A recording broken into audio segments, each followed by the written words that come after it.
Good day po mga kanegosyo. Ito na po ang part 3 ng ating video para sa laundry machines DIY.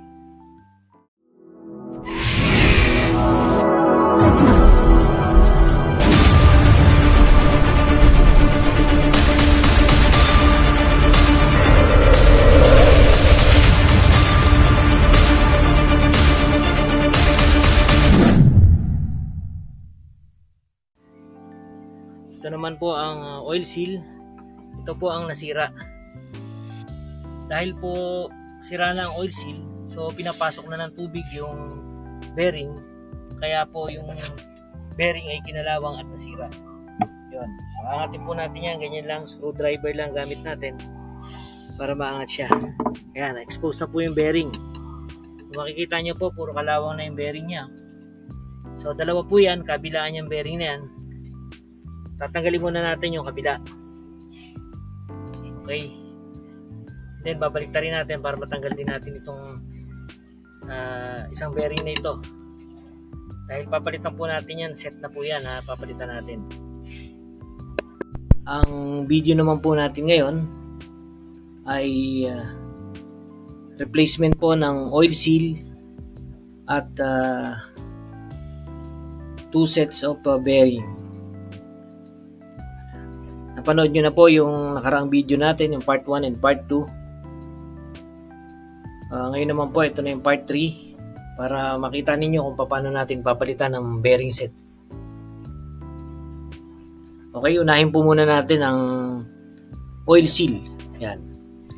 Ito po yung bearing. Ang oil seal po ay nasa kabilang side. Yan po, ito po yung bearing. At meron pa po sa kabilang side. Gagamitan po natin ng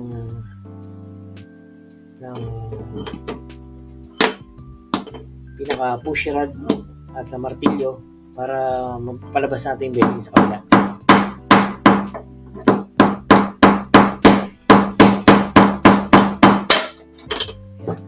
Okay, natanggal na po natin. Ito po yung bearing sa kabila. Cut. Okay, natanggal na po natin yung bearing sa kabilang side. Ito po siya. Ayan. Ito po, makita nyo, kinalawang na. Ayan. Kaya maingay na po yan. Dahil kinalawang na siya, dahil sira na yung oil seal, kaya na kinalawang yung dalawang bearing. Okay? Ayan, papalitan naman po natin itong bearing na ito sa kabilang side. So, babalik rin lang po natin itong tab. Cut. Ayun po yung bearing sa kabilang side.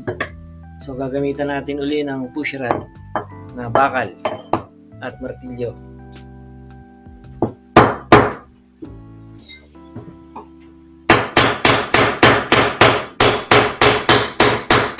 Paikot po ang gagawin natin. Paikot para equal po yung pag pull out niya ng bearing.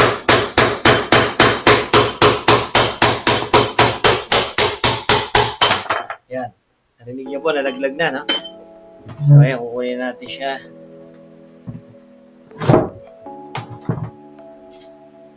Yan na po. Tanggal na. Yan. Ito po, sobrang kalawang na talaga. Medyo maingay, kaya itong mas maingay kumpara doon sa isang bearing. Ito po, mas kinalawang na. So, ayan po, papalitan natin itong dalawang bearing na to. Saka yung oil seal. Pero bago po natin lagyan ng bagong bearing set at oil seal, siguruhin po natin malinis na malinis ito. Kung meron po tayong liha na pino lang, mas maganda po ay lihain natin ng konti. Kung may kalawang. Pero kung malinis naman, okay lang po kahit hindi na. Punasan na lang po natin ang basahan na malinis.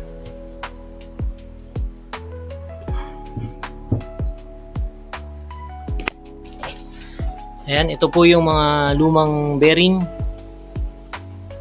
Ayan. Makikita nyo po yan pag mag-order kayo. May mga number po yan dito sa side ng bearing. Itong oil seal, may number din po yan. Ayan. Pero pag mag-order naman po kayo yan, sasabihin nyo lang na para sa LG na set. Washer, commercial na washer, alam na po nila yan. Ito po ipapalit natin. NSK bearing and oil seal na Japan made. Yan po ang magandang klase na bearing.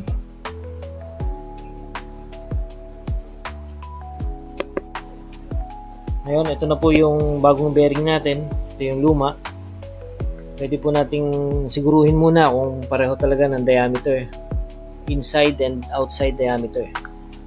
Pwede po natin gamitan ng caliper para masiguro natin. Po, smooth ang ikot ng bago. Yan, ito po magaspang talaga. Ito naman po yung secondary bearing. Yan, pareho po sila. Inside and outside diameter. Ito naman po yung oil seal. Yan, pareho din sila. Saka yung kapal, pareho din. Yan, kaya mas maganda po yung bumibili na lang ng set na pang LG talaga para sigurado tayo. So ito po ay Japan made na NSK bearing. Okay, kakabit na po natin. Unahin natin tong primary, tong mas malaking bearing bago natin kabit yung oil seal. Okay, let's go. Okay, kakabit na po natin. Ito na po yung bagong bearing. Okay natin yan. Pwede po nating basahin ng liquid detergent ng konti pampadulas. Yan, siguruhin lang po natin pantay na pantayan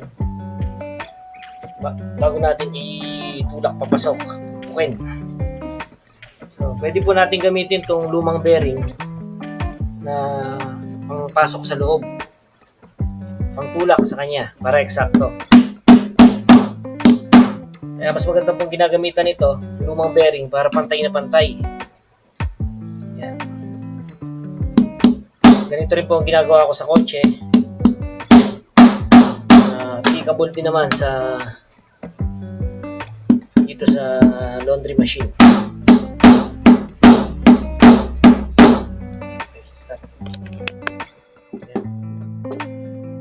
Subuhin po natin na pasok na bago natin ilagay yung oil seal.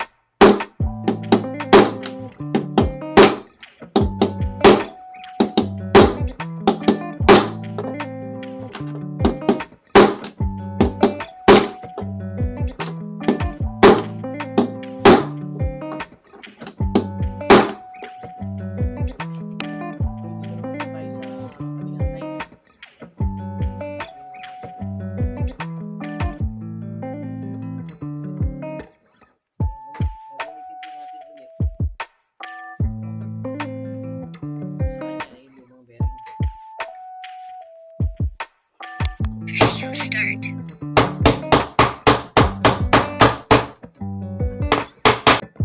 Okay, yan po, nailagay na natin ang mga bearings and the oil seal. Bagong oil seal po yan. So, ikakabit na natin yan. Ikakabit na natin ito sa stainless drum.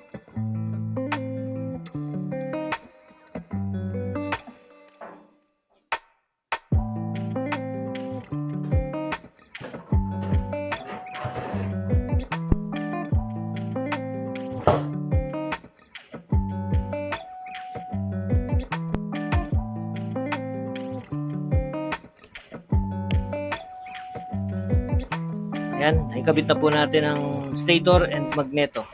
Higpitan na lang po natin gamit ang 17mm na socket.